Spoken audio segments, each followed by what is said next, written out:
Mr. Roberts. Your fiancé didn't come. My fiancé left me. So why don't we get married instead? The assistant was shocked by the woman's courage. Eric took off his sunglasses, revealing a pair of inky dark eyes. The sun glinted in his eyes, making them shine like diamonds. If my fiancé can't make it to the wedding on time, then she should not come at all. But sir, your father insists that you must get married today no matter what. Honestly, he doesn't really care who you marry. Then just pick someone else from my contact list. I give you half an hour. 3 years ago, Emma was a top model in New York City. She sacrificed her career to pursue a relationship with Nathan, the studio owner. It was then that Amber took her place. And now, she wants to steal what's hers again. To steal the man of her dreams.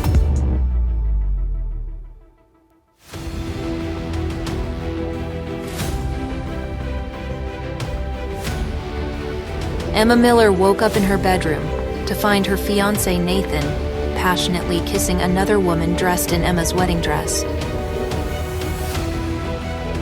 Nathan offered to move to another room, but Amber wanted to do it here, in front of Emma, in her wedding dress. Amber just got injured on stage and she needs me. But Yeah, let's postpone the wedding until tomorrow. After looking over Emma, he turned to his assistant. Give me her data now.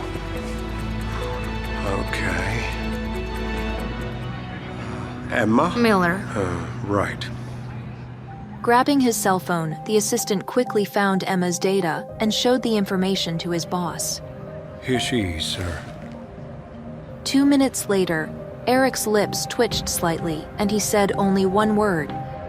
Okay, let's go.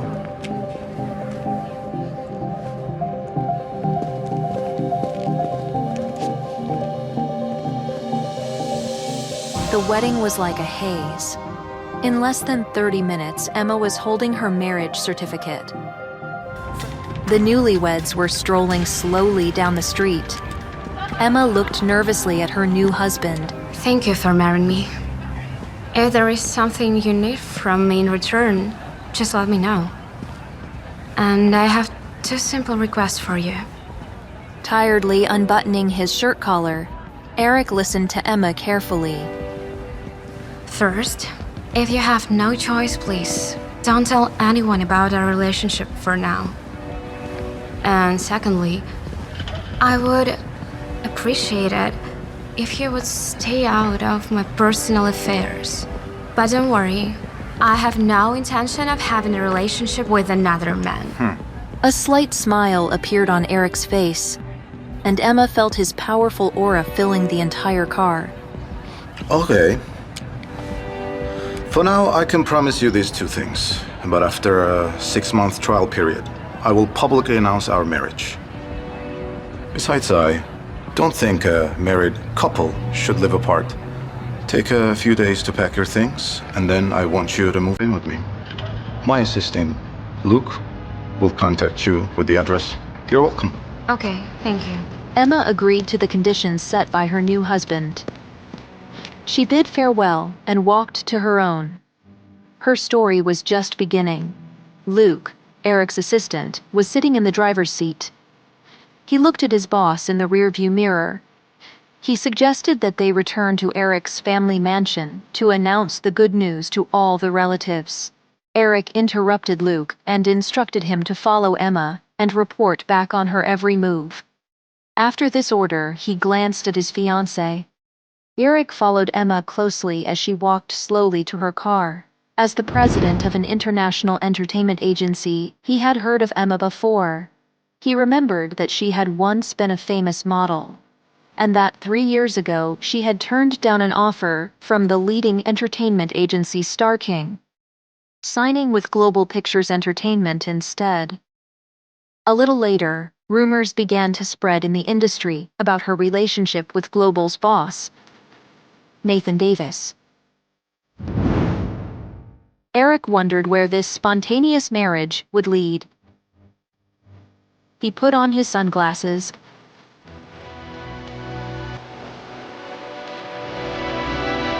and walked away. Emma got behind the wheel of her car. She never realized she was so brave. Her heart was pounding like crazy. She had married a stranger, but now she is Mrs. Roberts. I'm Mrs. Roberts. She repeated this several times, and she loved it. The euphoria was interrupted by a phone call. It was Nathan. Yes? Emma, listen, Amber is supposed to be performing tonight, and I really need you to fill in for her. Please come over here. The makeup artist will give you a mask so no one's gonna recognize you. But you said that she was hurt on stage. The video should know by now that she's injured. Yeah, but I kinda told everyone that she's still going on stage, even with the injury, so please, honey, come over here, okay? I just told you what needs to be done. Please, do it. Emma remained calm, at least outwardly. She agreed to come immediately to the venue. This reassured Nathan. He reminded her again about their wedding, which he said was to take place tomorrow. But Emma knew that was a lie. Instead, she replied, Okay, I'll help you. Okay, good. Yeah. Okay, girls, chop chop. In the past, Emma had filled in for Amber on set many times without even realizing she was being used.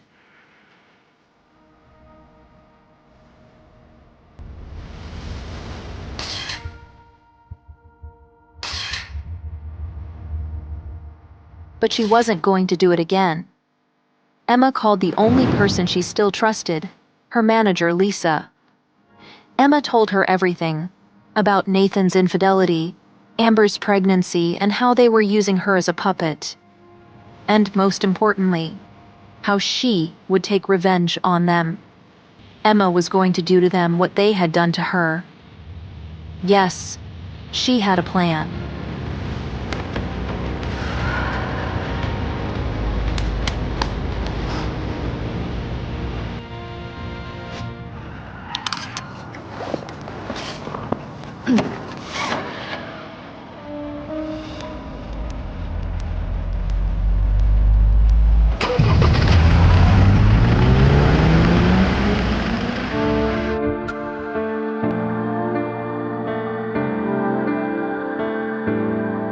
Everyone in the studio was actively preparing for the important event. Gathering all her inner strength, Emma made her way to the studio. She already had a plan, being sure Nathan wasn't gonna like it.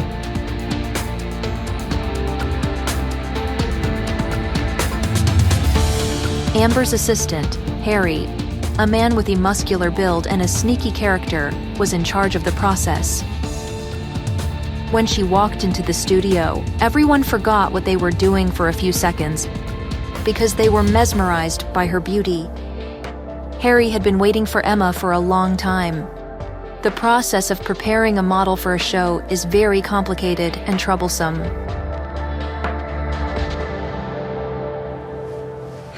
What kind of show is tonight? Emma's question puzzled Harry. He thought for a second and quickly replied that it was nothing special and walked towards the dressing room.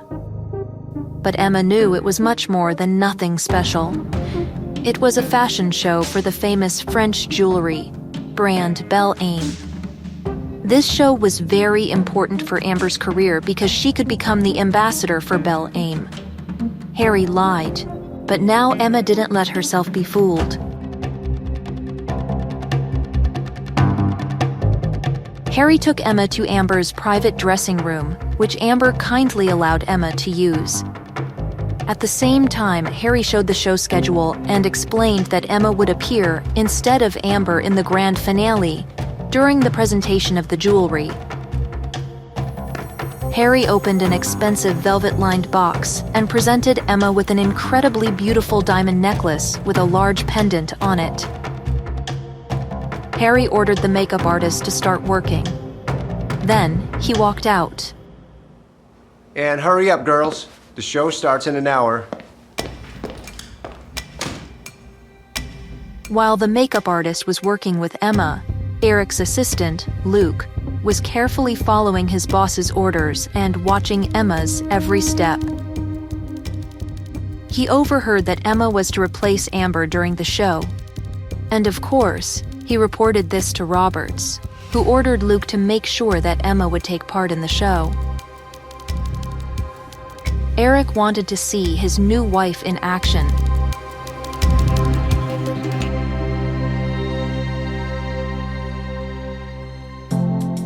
Emma stood in front of the mirror in her dressing room. Her white dress was simple but elegant.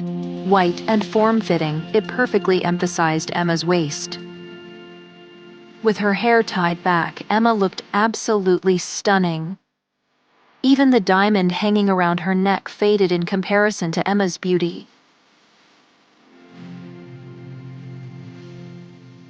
Harry, Amber's assistant, brought a golden mask that would hide Emma's face, and everyone would think it was Amber.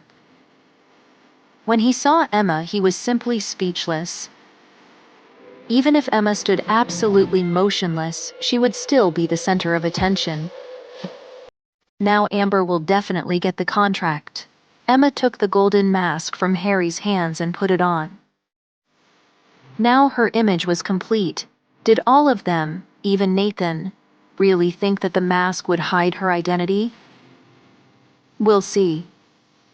Although what she had planned was a bit extreme, Emma was going to give those lovers the surprise of their lives.